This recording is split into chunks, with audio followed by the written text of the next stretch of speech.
Chers amis et camarades, j'ai décidé de partager avec vous une recette selon laquelle je vais préparer le pain avec la farine de sarrasin. Nous sommes le 29 janvier 2022. Avec vous, Elena Sagnol. Il nous faudra 200 grammes de farine de sarrasin et 300 grammes de farine de blé. Tous les ingrédients et leur quantité, je vais noter aussi sous la vidéo. Je répète, 200 grammes de la farine de sarrasin, 300 grammes de farine de blé. Ensuite, il nous faudra 3 cuillères à soupe de l'huile de tournesol par exemple, une cuillère à thé de la levure du boulanger, une cuillère à thé du sel et autant de sucre, une cuillère à thé. Il nous faudrait aussi 400 ml d'eau tiède. Je n'ai pas rempli encore pour ne pas que ça refroidisse en attendant que je mélange tous les ingrédients secs. J'ai mélangé déjà la farine de sarrasin et de blé. J'ajoute la levure du boulanger, du sucre, du sel.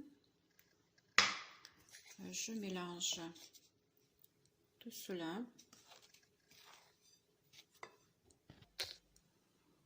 Après avoir bien tout mélangé, on ajoute de l'huile.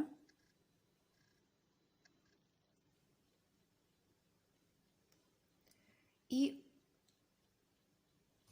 on peut aussi mélanger.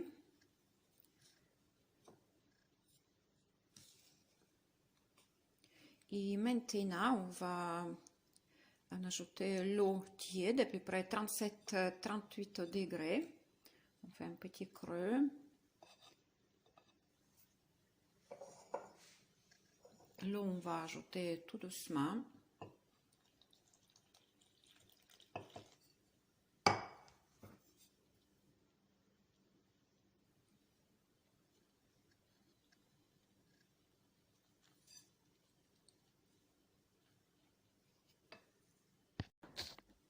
J'ai déjà ajouté l'eau, 400 ml.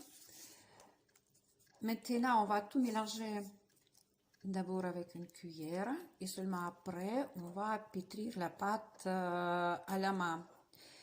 Si vous voyez que votre pâte est assez liquide, c'est difficile à la pétrir, vous pouvez en ajouter de la farine parce que la qualité de la farine souvent est différente, surtout l'humidité de la farine est différente. Donc vous pouvez maîtriser la quantité de la farine en ajoutant davantage, mais quand même pas beaucoup pour ne pas que la pâte devienne lourde.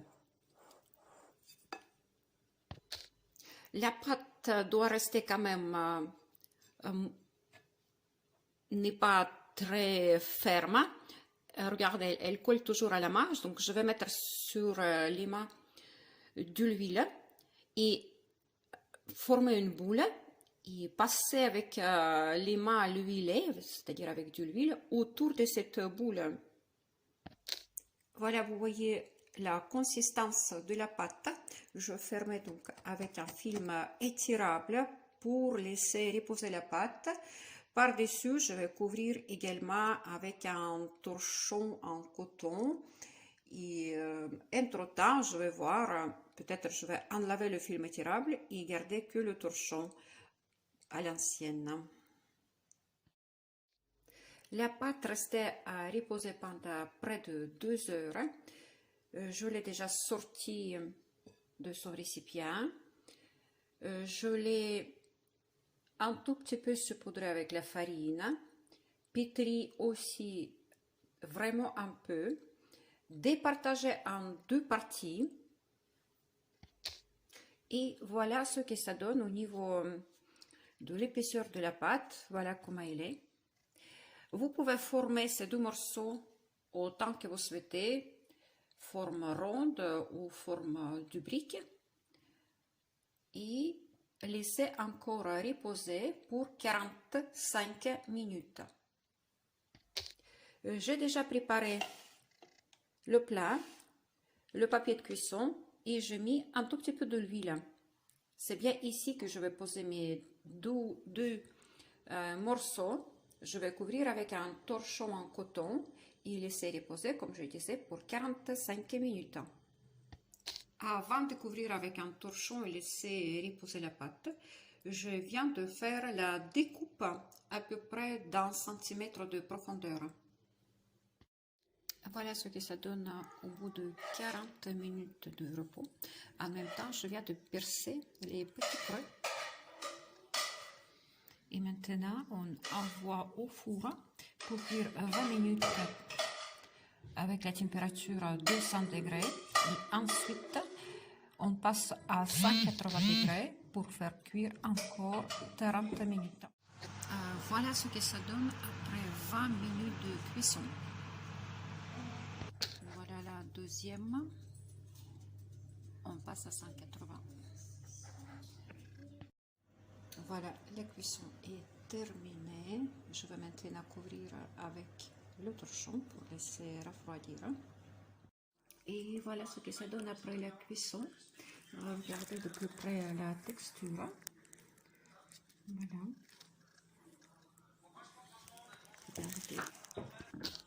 Regardez donc un pain qui pèse à peu près 390 pour ce pain. Celui-là peut-être quelques grammes plus près va peser.